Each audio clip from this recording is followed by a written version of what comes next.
Good evening and welcome to No Rest for the Weekend. I'm Aislinn Evans alongside Samantha Casesa, and we are here at the Village East Cinema by Angelica in New York City for the opening night of the 14th annual Soho International Film Festival. I'm very excited to be here. I'm sure everyone else is excited. How would you describe the atmosphere? No, you can tell everybody is buzzing with anticipation to get started for this incredible weekend ahead of tons and tons of different films. We're going to be talking to a bunch of the stars and creators of the festival right here on the red carpet. But first, we're going to take a quick little break and have a word from our sponsors. Sponsored by Black Magic Design, the world's highest quality products for the feature film, post and broadcast industries. blackmagicdesign.com. The Tonkawa Film Festival, celebrating short films from around the world. Submissions are open, and now use the promo code NRFTW to receive 50% off your first submission. Submit today. Visit tonkawafilmfestival.com. And by JMR Rentals, professional, digital, cinema and broadcast equipment rentals in Brooklyn, New York. jmrny.com.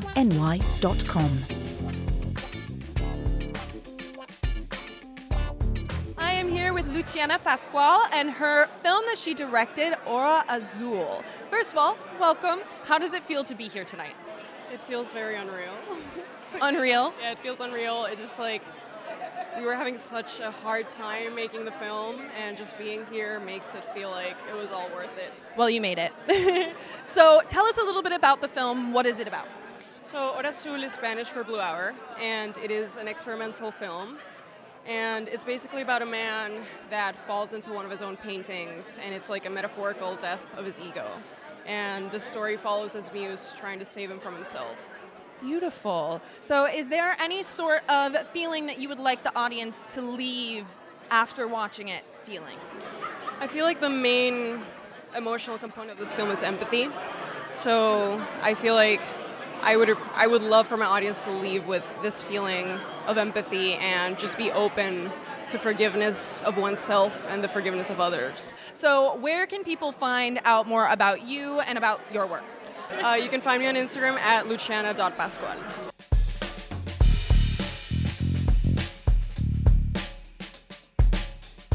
I'm here with Ruben Wee, one of the actors in Velvet Sky. Tell me a little bit about what you're excited about at the Soho Film Festival and what this role was for you. Well, I only found out that the founder of Soho Film Festival is Filipino, and so our film Velvet Sky deals with a lot of Filipino themes, and it's set here in America, so there's some Filipino-American sub-genres and vibes and layers that we want to express to the people. We specifically deal with crabs in a bucket, that kind of thing in our culture where we drag down. We pull the ladder up from people who can, come in after us, and that's not a good thing, and so we want to expose more of that, and at the same time have a great story. And where are people able to find you online and find out more information about you professionally and the film as well? You can find me on Instagram. My handle is @RubenWee, that's @REUBENUY, and you can find all sorts of information for Velvet Sky in that account.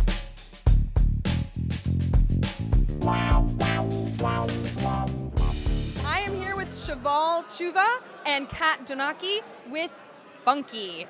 So welcome. Thank you so much for joining us. How does it feel to be here at the opening night? Amazing. We're so excited. Well, could you tell me a little bit about the film and what your roles were in it? So Funky is about a young woman struggling with her intimacy after experiencing sexual assault. I am the writer, the director, and I'm also acting as Ella in the film. Amazing. And I'm the associate producer. What attracted me to the project is just the opportunity to tell stories about female-empowered recovery from trauma. Absolutely love that. Obviously, this is a very heavy topic to cover. Was there any specific bump in the road that you felt that was difficult to get through in filming with such a difficult topic? A lot.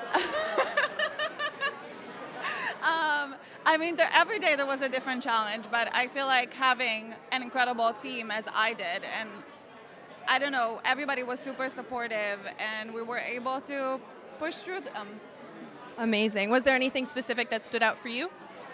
We had one day where we had to actually film on a closed set the assault scene, and I would say that was, for a producer, an interesting challenge to both make sure that my talent was protected, my stunt artists were protected, and that we had both enough crew and the least amount of crew necessary to make the day go.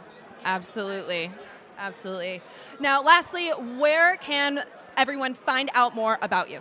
We have IMDb for the film. You can look funky or my name, Shavalchuva, and my Instagram is Shavalchuva. I have IMDb, Kat Donaghy, Instagram, Kat Donaghy, katdonaghy.com for my website. Amazing. And that is Shavalchuva and Kat Donaghy for Funky.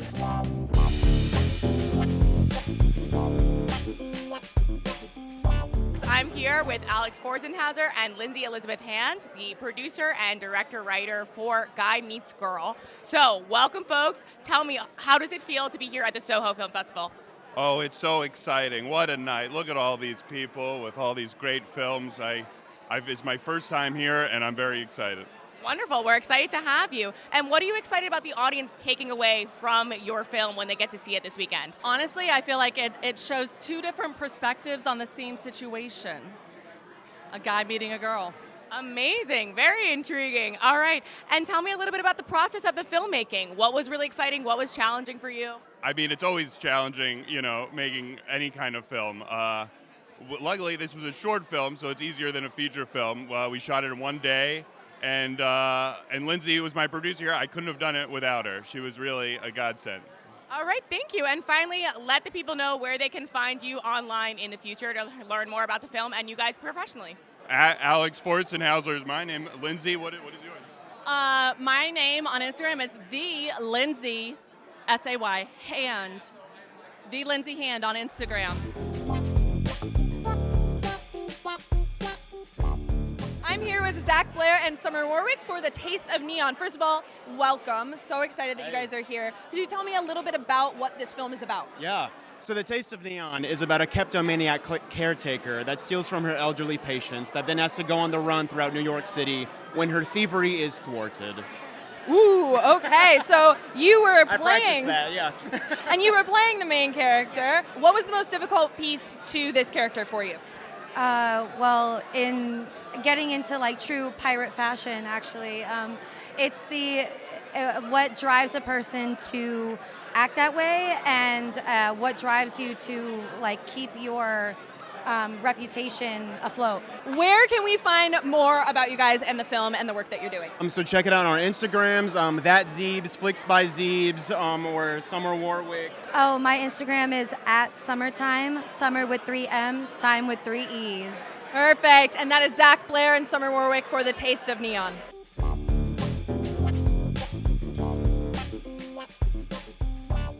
I'm here with Philip Embry, the screenwriter and lead actor for Year of the Oat Milk Latte. Philip, tell me about the film. What is it about, and what can we expect in terms of tone? So the film is a queer comedy, kind of a dark comedy. It's about a young actor who blows a line of cocaine in a bathtub with his best friend on New Year's Eve and makes a resolution to change his life. And in the process of that, he discovers the power of oat milk lattes, the power of designer caffeine, and by drinking 3 lattes a day, he's able to supercharge his life and get closer to his dreams. Amazing. And what do we hope that people are going to take away from this film when they see it? I hope they take away a sense of what it's like to be a creative type, especially in New York City, where you kind of need a superhuman amount of energy and strength and determination to go after your dreams, and you need kind of like a magical power to keep you fueled. Amazing. And where can people find you online if they want to find more about you? So they can find me on Instagram at Oat Milk Latte Film or philip.embry, and on Vimeo as well. Thank you so much, Philip Embry, Year of the Oat Milk Latte.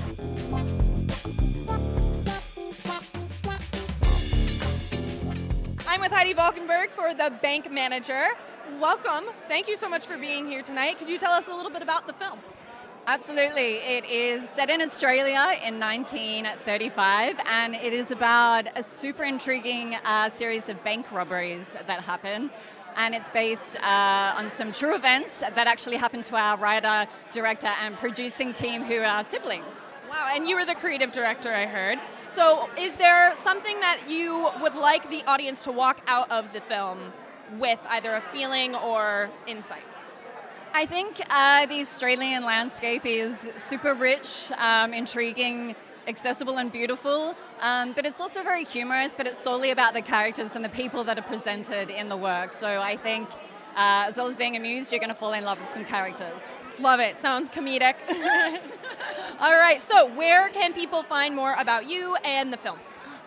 Jump online and Google Quamby Studios. They're operating out of Australia, Queensland. So yeah, Quamby Studios. This is Heidi Volkenberg for The Bank Manager.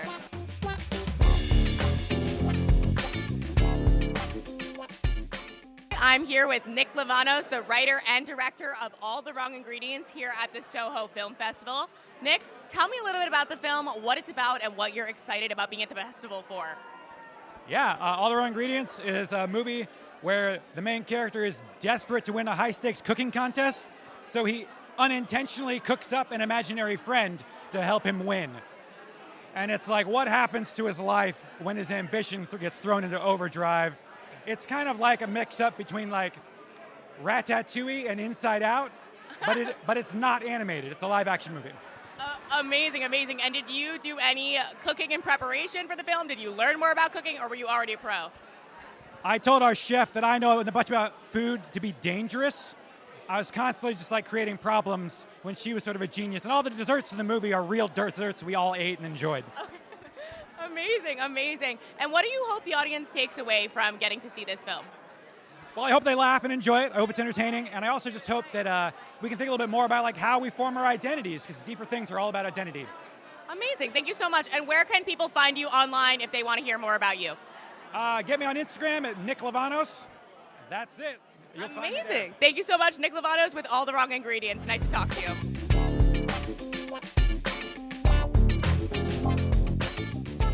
I'm here with Corey Stonebrook and Tiffany Traynor for Florence in Customer Care. First of all, welcome. Thank you so much for being here. Could you tell us just a quick little summary? What is this film about?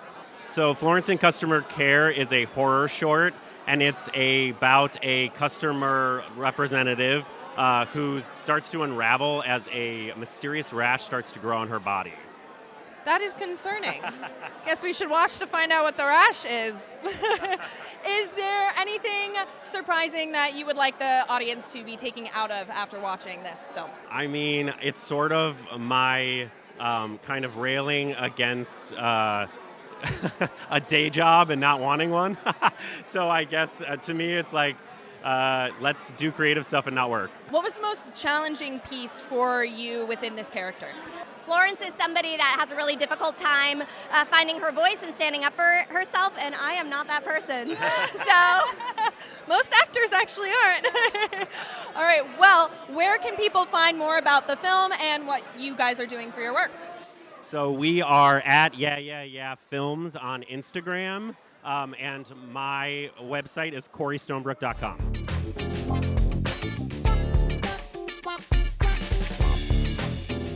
I'm here with Jeremy Williams for The Sacred Dog. First of all, thank you so much for being here. How does it feel to be here on opening night? I love it. It's a great atmosphere, full of energy, and a lot of people talking about their projects. So I'm thankful to be here.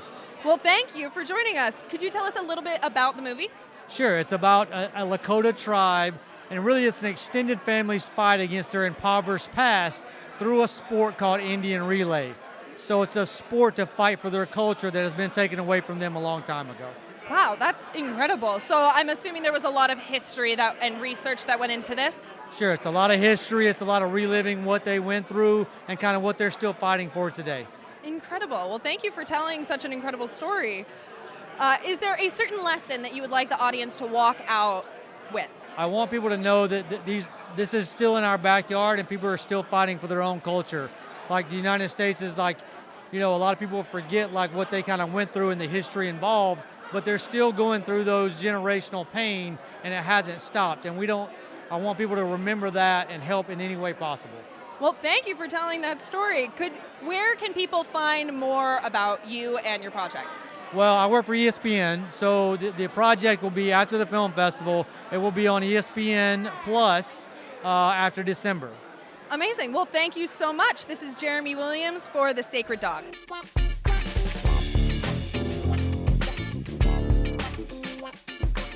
I am here with James Patrick Nelson and Jay DeYonker of For Years to Come. Tell me a little bit about the project and your involvement in it. I wrote it, produced it, and star in it. It is an irreverent romantic dramedy about a gay man who falls in love with his dead mother's hospice nurse while struggling to reconcile with his elderly father, who is secretly a porn director. Okay, a lot going on here. And tell me, Jay, what do we hope the audience takes away from getting to see this film? Oh my gosh, a universal story of love, grief, romance. It's so fun to see queer characters who are maybe not 16 years old, but like grown-up queer characters living their lives. And I just think it's a beautiful story that everyone's gonna love. Love the script, couldn't help but produce it. Jamie's amazing. Come check it out. Amazing. And how can we find you guys online to know more about the project? For Years to Come on IMDb, James Patrick Nelson, Jay DeYonker, IMDb, Instagram, all of the above. Perfect. We're looking forward to it. Thank you so much, folks.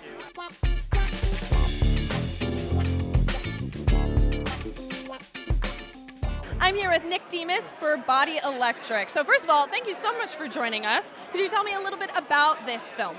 Yeah, this film is a documentary about body image, body dysmorphia, and aging in the LGBTQ community. So is there a specific feeling that you would like the audience to leave with? Yeah, absolutely. So it's a very heartfelt film in that it's a personal documentary. Chronicles my journey from dysmorphia to acceptance.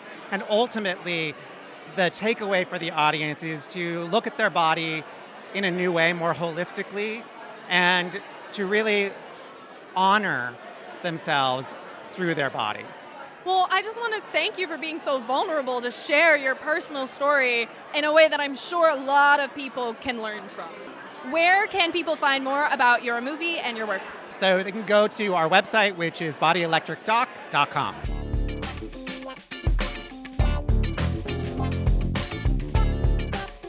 I am here with Eric and Caleb with the Nana Project. First of all, tell me what your roles were in this film. I wrote the film. Wonderful. And I'm the composer. Great. Well, first, tell me a little bit about this film. So it's a mockumentary. In the vein of like Drop Dead Gorgeous and Best in Show and all that stuff. It's set in a retirement home, and it's around this woman named Nana, Helen Lewis, who she wants to go to this chess competition, but mostly it's about her trying to bring her grandsons back together after this kind of family tiff that happened. So as far as composing goes, was there some sort of specific inspiration that got you started on how to even approach composing for a project like this? Sure, because it's a mockumentary, the music style can kind of be a lot of different things, as it should sound like a lot of different found music coming together. So it's a beautiful quilt of different styles of music to highlight the many different shots and wonderful storytelling that Eric has written here. Beginning with like a beautiful monologue that Nana herself does in the back half of the movie was kind of our first scene that we scored to like get into the project. That's beautiful. Is there a certain feeling that you wanted the audience to walk out of this film feeling? Yeah, it's 2023 and the world is so dark and scary. I want people to laugh and I want people to walk out with their heart just like full of joy. And if we did that, we did our job. I love that, and it's true. We could all use more of that, and I'm sure your music definitely was a big part of that. Gorgeous. Could you guys tell us where we can find more about you and your work and this project? God, my handle is at the Ulloa, TheUlloa. And I'm at Damn Caleb, DAMNCALEB. Wonderful. Thank you so much. This is Eric and Caleb for the Nana Project. I'm here with Carl Mullenberg, the producer of the Nana Project, as well as Andrew Bleitner. Carl, tell us a little bit about this film and what it was like to produce it. First of all, it's really exciting to be here on opening night. This was a real passion project because it involves Mercedes Ruehl, who's such a delight to work with as a very strong senior woman that is wise, has a lot of fun. She still has a lot to give, and she's within Timeless Acres retirement home with a whole bunch of wonderful characters that include Morgan Fairchild and Charlene Tilton and Tony Todd and others. So it's set in mockumentary style, similar to Best in Show. We believe it's really funny. I hope people will laugh at it, but also it's a wonderful family reconciliation story because Nana's real purpose is to get her estranged grandsons to reconcile. I won't ruin the ending, but it's a real feel-good movie, and I think we need more of these right now in this fractured society that we're unfortunately in the midst of. So it was just a delight to do it. Amazing. It sounds like there's so much that audiences are going to be able to take away from this incredible film. And tell me, what do you folks have coming up? What's coming around for you guys? What's exciting that we need to keep an eye on next? So Carl and I are both working on a film together called Eye on the Sparrow. He's been an incredible part in helping make this possible. Right now we're in pre-production and looking forward to shooting in mid-April. Amazing. And where can we find you online if we want to see more from you? On Instagram, on Facebook. Perfect. What's the name on Instagram? C. Mullenberg. And I also have a website, carlmullenberg.com. I also do Broadway producing and have 3 shows that I'm a co-producer on this season. So it's going to be a really fun but wonderful season. Amazing. And Andrew, where can we find you? You can find me on Instagram at Blides, BLEIDS, and you could also check it out for Eye on the Sparrow. We're going to be launching our website coming up shortly, and we're looking forward to your viewership.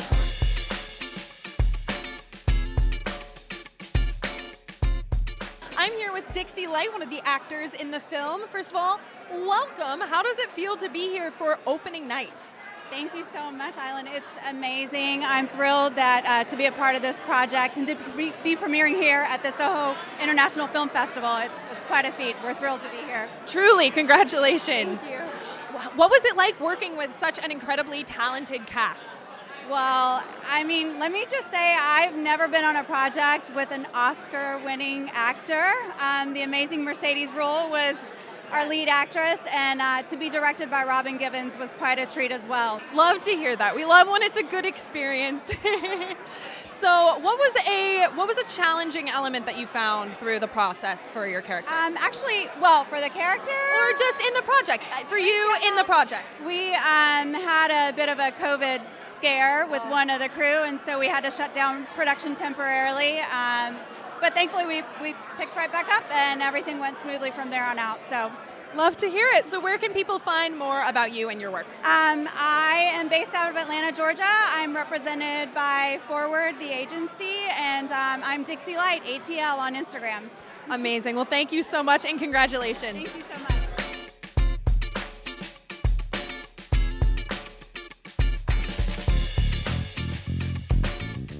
I'm here with the wonderful Robin Givens.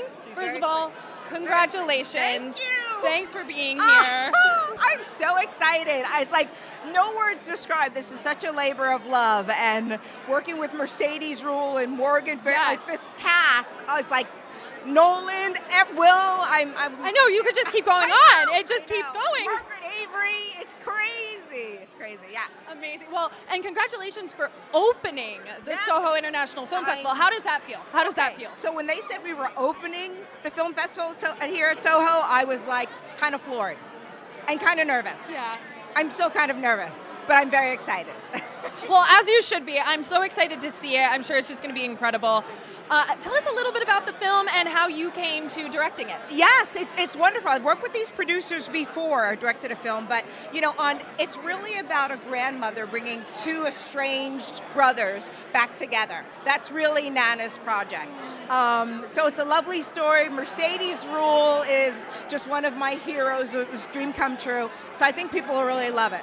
Amazing. And I was going to ask, but it sounds like you kind of already mentioned it, how amazing it must have been to work with such an incredibly talented cast. I mean, how lucky must you feel? The cast is amazing. I mean, you're really kind of on your toes. You're working a muscle. It's like going to the gym. Yes. I mean, everyone had such wonderful ideas. It was such a collaborative effort, and it was kind of magic. You have your plan going in, which you need to have as a director, yes. But then you have to be open to it changing So how does it feel knowing that we're about to have a full theater of people watching your film film. And what would you like to... When I look around, I'm like, people are going to watch it? Oh my God. I mean, I hope they love it as much as we do. Anthony Del Negro, it's based on somebody's personal story, and you fight every day, every shot to bring something to life, and then all of a sudden you forget that people are going to be, like, the world, seeing it. So it's pretty darn exciting to look around. Yeah. Well, congratulations. Thank you. Lastly, is there anywhere that you would like to direct people to see more of your work or just learn more about you and your...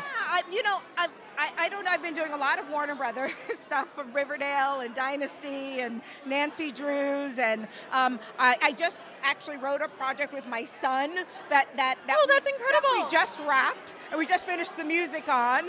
So I'm ready for the strike to end and to get back to work. As are we all. Quite honestly, if I'm being honest. Yes. Let's get back to it. Well, that's why it's so amazing that we're all here. Yes. We're all able to still celebrate film Yes. and come together as creatives. It's like my soul needed this just to Yes. just to remember, get those creative juices flowing again. And you can really feel it in the room tonight. Yes, can't you? Everyone came out. You can feel everyone's so excited And to be. just loves the work. We love what we do. Exactly. Yes. Well, thank you so much. Really appreciated chatting with you. And best of luck with the premiere. Thank you. Thank you so much. Thank you.